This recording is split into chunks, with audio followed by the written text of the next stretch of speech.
మోకాల నొప్పులకు ఎటువంటి సర్జరీ లేకుండా ఎపియాన్ పెయిన్ క్లినిక్ అందిస్తున్న అత్యాధునిక చికిత్స.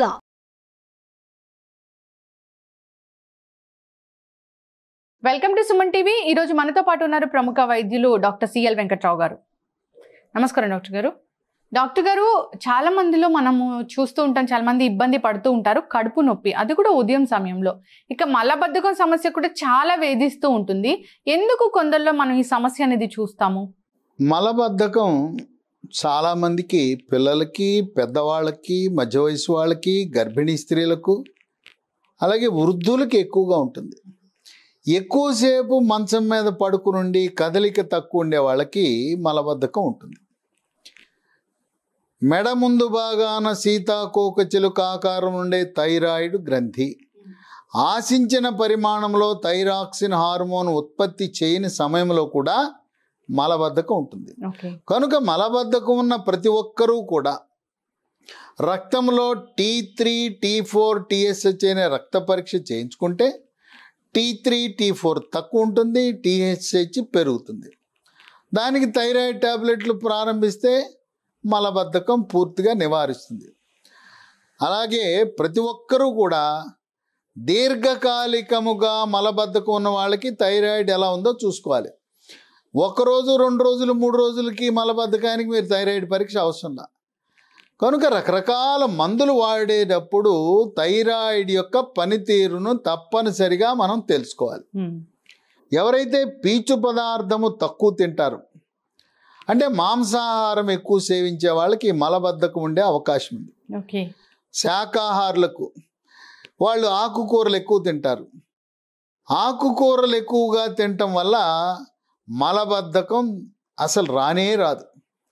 ప్రతిరోజు మాంసము, చికెను, ఫిష్, రొయ్యలు ఇవి తినటం వల్ల దాంట్లో పీచు పదార్థం తక్కువ ఉంటుంది.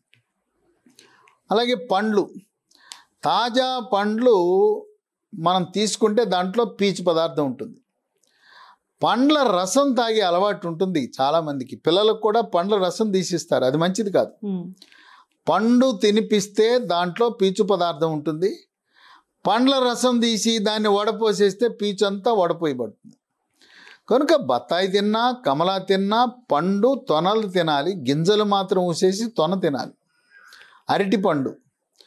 అరటిపండులో చాలా ఎక్కువ మోతాదులో పీచు ఉంటుంది. చిన్న అరటిపండ్లు అయితే 2, పెద్ద అరటిపండు అయితే 1. రాత్రి భోజనము చేసిన తర్వాత నిద్రపోవడానికి 1 గంట ముందు ఒక అరటిపండు తీసుకుంటే చక్కటి సుఖ విరోచనం అవుతుంది. తర్వాత కొంతమంది మంచినీళ్ళు తక్కువ తాగుతారు. దప్పిక, దాహమైనప్పుడు మాత్రమే నీళ్లు తాగుతారు. అలా కాదు, ఉదయాన్నే నిద్ర లేవగానే 1 లీటర్ గోరువెచ్చటి నీళ్ళు. తర్వాత యోగా, ప్రాణాయామము, ధ్యానము, వ్యాయామం చేస్తే పెద్ద పేగు యొక్క కదలికలు పెరుగుతాయి. అందుచేత ఈ వ్యాయామాల వల్ల పేగు కదలిక ఉంటుంది. అదైన తర్వాత మరో 1 లీటర్ తాగాలి. ఉదయాన్నే 2 లీటర్ల గోరువెచ్చటి నీళ్ళు తాగాలి. రాత్రిపూట పడుకునే ముందు నీళ్ళు ఎక్కువ తాగకూడదు. తాగితే మూత్ర విసర్జనకి ఎక్కువ సార్లు లేవాల్సి ఉంటుంది, నిద్రకు భంగం కలుగుతుంది. వేసవిలో 3 నుంచి 5 లీటర్ల నీళ్లు, వర్షాకాలము, శీతాకాలంలో తప్పనిసరిగా 3 లీటర్ల నీళ్లు తాగాలి. పీచు అధికంగా ఉండే పండ్లు చాలామంది పైనుండే తొక్కు తీసేస్తారు. యాపిల్ పండు ఉంటుంది, యాపిల్ పండు పైనుండే తొక్కు తీయకూడదు. జామ పండు ఉంది, నాటు జామ బదులుగా నేడు తాయివాన్ జామని, కేజీ జామని ఇంతలా ఉంటుంది, కండ ఎక్కువ ఉంటుంది. ఆ జామ పండు పైన ఉండే తొక్కు కూడా తీయకూడదు. అలాగే కీరా దోసకాయ ఉంది, కీరా దోసకాయ పైన ఉండే ఆకుపచ్చ తొక్కు తీయకుండా దాన్ని సేవిస్తే దాంట్లో పీచు సమృద్ధిగా ఉంది. క్యారెట్, రోజు 1 క్యారెట్ మనం తింటే ఈ మలబద్ధకమే కాదు, అసలు ఏ జబ్బులు కూడా మనకి రావు. కంటి చూపు బ్రహ్మాండంగా ఉంటుంది.